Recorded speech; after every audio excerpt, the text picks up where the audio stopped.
votei contra a redução da maioridade penal porque entendo que a gente está tratando a exceção como regra, né?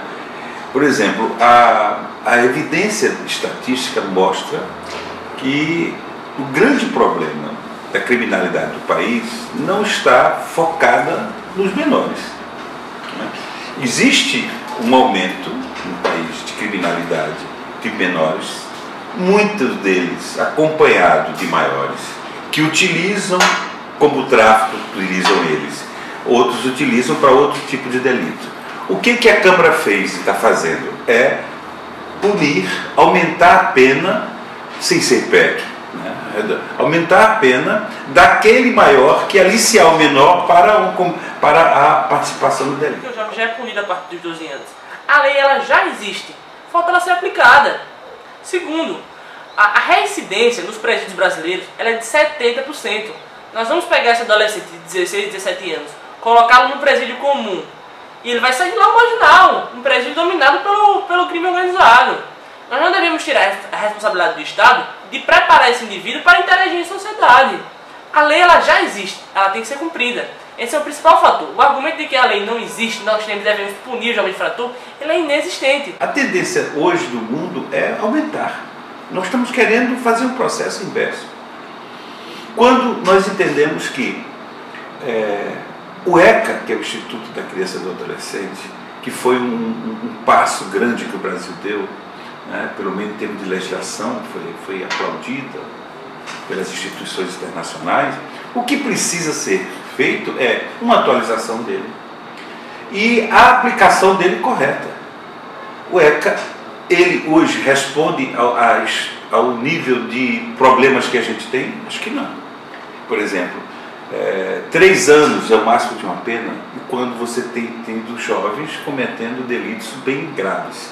Então é preciso que a gente veja isso. A outra questão é que 5 dias, se não tiver a justiça, as autoridades não disser que tem um local para levar o infrator, a polícia é obrigada a liberar. Quer dizer, tem várias coisas que precisam ser revistas no ECA para que não tenha um estatuto que construa ou que possibilite a impunidade.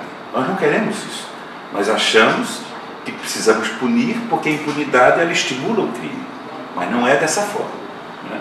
Nós entendemos que não é você reduzindo a maioridade penal que você vai resolver os problemas.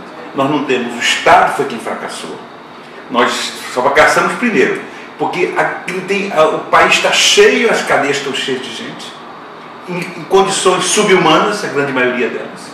A grande maioria delas. O sistema carcerário brasileiro é outra instituição falida, como a própria pena como instituição jurídica é falida, ela como instituição pública oficial, o sistema carcerário como instituição pública oficial é falido.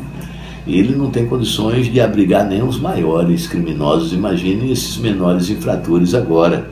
É outra ilusão, se vai criar uma nova ilusão de ECA, essa história de dizer que vai ter presídios especializados, se a gente não tem. Para intervir com a medida socioeducativa, imagine para a pena. Um dos nossos presídios tem sido depósitos fétidos de seres humanos cuja condição moral, cuja alma apodrecem até pela vivência que ali passa, pela necessidade de sobrevivência. O homem se brutaliza quando precisa usar a brutalidade para sobreviver. É o que acontece no sistema carcerário.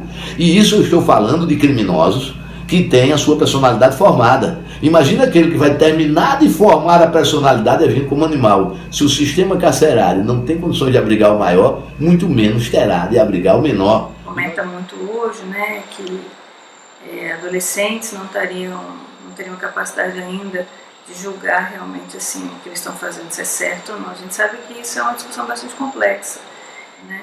A gente sabe que esse córtex realmente ele começa a amadurecer a partir dos 6 anos, vai até os 18 anos, vai ser quando o cérebro realmente ele já é um cérebro de adulto, digamos assim.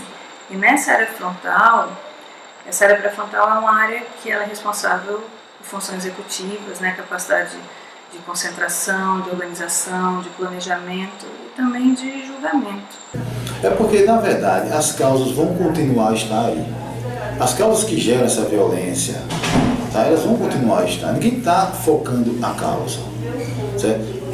Porque a nossa estrutura sociológica, tá? Essa estrutura social, a visão sociológica dela, é que essa violência, ela é uma violência endêmica.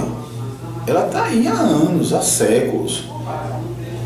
Na nossa estrutura sempre foi violência. O processo de formação da sociedade brasileira passou pela escravidão, pela questão do poder das oligarquias, especialmente no Nordeste, o desigualdade social, a questão do êxodo rural. Tudo são fatores que estão ligados a esse tipo de violência ou são determinantes dessa violência. Com 16 anos, ele é capaz de escolher o presidente da República. Até porque ele vota com 16 anos. Mas isso é um entendimento pessoal. Até porque tem muita gente, eu vou justificar o porquê penso e ainda digo rapidamente os que pensam o contrário. O porquê que também é válido. Por que eu penso? Se você tem o poder de discernimento de escolher o presidente da República, que é o nosso governante maior, de escolher os líderes do poder legislativo, nós escolhemos os nossos senadores, nossos governadores, prefeitos, vereadores, deputados estaduais e federais. Quem escolhe? Com 16 anos. Com 16 anos, muita gente conseguia até emancipação no trabalho e passava a trabalhar, sustentar o pai, sustentar a mãe, participar, outros trabalhos de menores aos 16 anos. Então, por que não responder como muitas vezes uma pessoa com 17 anos, 11 meses e 29 dias comete um crime hediondo, um crime de estupro, um crime que nós chamamos de sequestro de pessoas, um crime em que muitas vezes comete um homicídio qualificado, matando crianças de 2 meses de idade, participando de arrombamento de bancos, etc., e não vai responder porque não tem 18, tem 17 anos, 11 meses e 29 dias. Por causa de um dia, ele terá um tratamento de menor. E muitas das vezes utilizado para praticar ilícitos penais em favor das maiores organizações criminosas. Então, por isso que eu sou favorável. Agora, acho, se o menor não tiver a capacidade de discernimento, aí tem meios psicológicos, meios clínicos de atestar a capacidade daquele menor. Mas, em tese, não é regra geral. Também outros falam, por que colocar o menor se não vai ter presídio para os menores? Aí é problema de estruturação do Estado. Quando eu falo Estado, nem é de Alagoas, nem é de Sergipe, Estado Brasil. Estado Brasil. Tem que ter estrutura, porque o presídio tem que se dignificar a pessoa humana. Por mais que ele cometa o maior absurdo, o crime mais hediondo, mas ele não pode deixar de ser pessoa, porque até o preso, constitucionalmente, tem que ser o quê? O preso tem que ser respeitado. A dignidade da pessoa humana. No presídio tem que ter o quê? Preparação espiritual. Lá tem que ter ambiente de trabalho. Não é hotel 5 estrelas, mas também não pode ser o salgadinho que a gente toma banho de manhã e morre de tarde. Não é? Então também não pode ser. Não é? Então temos que ter essa consciência que o Estado tem que oferecer condições. Infelizmente, celas que só cabem 8 ou 10 pessoas colocam 30. Então, meios sub-humanos, mas sub-humano viola a Constituição. A nossa execução penal diz que há 3 tipos de custódia. Aquele regime semiaberto, aberto e regime integralmente fechado. Muitos cometem crime semiaberto e vai logo para o aberto e do aberto vai para casa. Por quê? Porque nós não temos meios, nem colônias agrícolas, nem penitenciárias obedecendo os critérios da lei da execução penal. Não é? Mas é por isso que nós vamos defender que todo mundo é menor com 16 anos? Não, é processo que o Estado tem que responder através dos recursos que recebe dos seus contribuintes. É por isso que o Poder Executivo, o nome já diz, o que é o Executivo? Aqui cabe ao Executivo a arte do bem administrar. O que cabe ao Judiciário? A arte de julgar. E o que cabe ao Legislativo? A arte de legislar, de elaborar e de fazer as leis. Cada um no seu papel. E cabe a nós a função de julgar e de interpretar. Por isso que eu sou favorável aos 16, desde que aquele menor tenha as condições de escolher os nossos representantes maiores, que irão fazer parte das nossas instituições, porque ele passa a ser responsável com relação às condutas e ações criminosas. É preciso esclarecer que na votação na Câmara dos Deputados tiveram duas votações, ou seja, dois projetos, e diferenciavam muito na sua essência. Um primeiro projeto, né, que tratava, né, dos crimes, né, de menores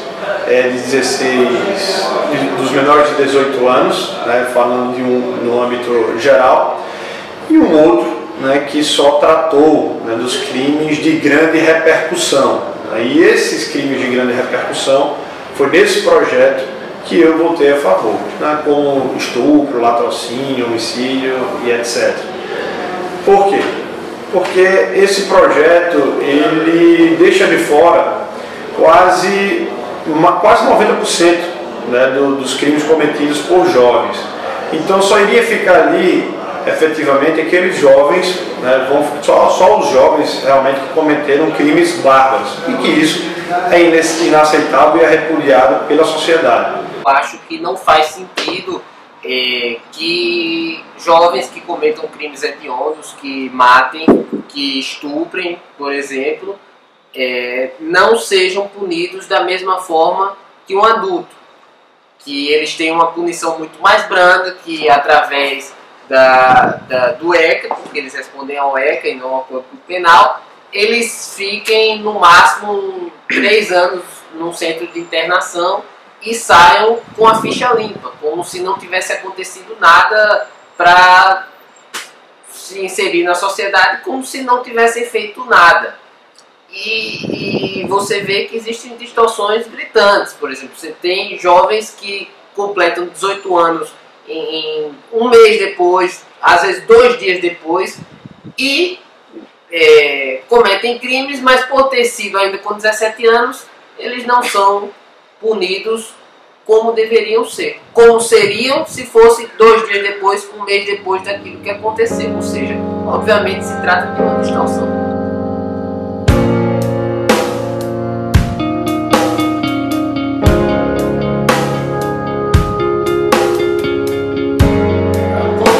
Socializar. Justo ou injusto? Reduzir ou permanecer? O importante é que você pense nisso. Pense nisso. Pense nisso. Pense nisso.